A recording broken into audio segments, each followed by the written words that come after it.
Bonjour, si certains en doutaient, ils ont aujourd'hui la réponse. François Hollande sera président jusqu'au bout, c'est ce que Libération a retenu de la 4e conférence de presse du chef de l'État hier. Un président, pas un candidat qui, comme le souligne Laurent Geoffrin, gouverne pour réformer et non pour se faire réélire en 2017. Et justement, c'est pas facile. On sent poindre un brin d'ironie dans la une du Figaro qui pointe du doigt un président dans l'auto-justification et dans le doute quant à ses résultats d'ici à 2017. Le quotidien fait tout de même crédit au président de sa détermination face aux djihadistes que l'armée française va frapper en Irak, mais pas en Syrie. À ce propos, le Nouvel Observateur consacre un dossier spécial à Daesh, l'État islamique. Ces nouveaux maîtres de la terreur qui décapitent leurs otages mais utilisent aussi Twitter, des barbares mutants plus puissants, plus connectés, plus sanguinaires qu'Al-Qaïda et qui seront plus difficiles à combattre. Pourquoi ? Courrier international a son explication. Certes, une chape de plomb tombe sur le mode de vie des habitants des territoires conquis par Daesh, mais l'État islamique sait les administrer à la manière du Hezbollah. Il consacre ses énormes moyens financiers au maintien de services essentiels comme l'eau et l'électricité ou la gestion des boulangeries pour éviter la famine.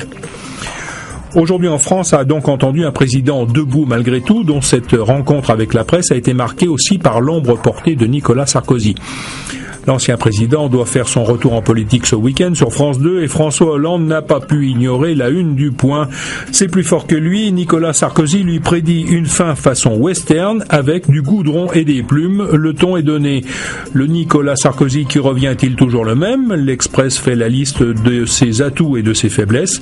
Parmi celles-ci, ses problèmes judiciaires dans l'affaire Kadhafi. Selon un proche de l'ancien dictateur, un comité dirigé par un cousin de Kadhafi aurait versé des dizaines de millions d'euros en plusieurs fois pour soutenir la candidature de l'ancien chef de l'État en 2007. Alors qu'une humanitaire française infectée par le virus Ebola a été rapatriée en France pour être soignée, aujourd'hui en France rend hommage à ces héros qui luttent contre la terrible épidémie et qui sont confrontés sur le terrain à une marée de malades. Maud, médecin pour MSF, avoue avoir peur, mais elle se domine parce qu'il le faut. À côté de cela, le malaise au PSG lié à une série de résultats un peu décevants semble bien futile et pourtant il y a des visages grimaçants et douloureux à la une de l'équipe. On va se permettre de relativiser. Bon week-end à tous.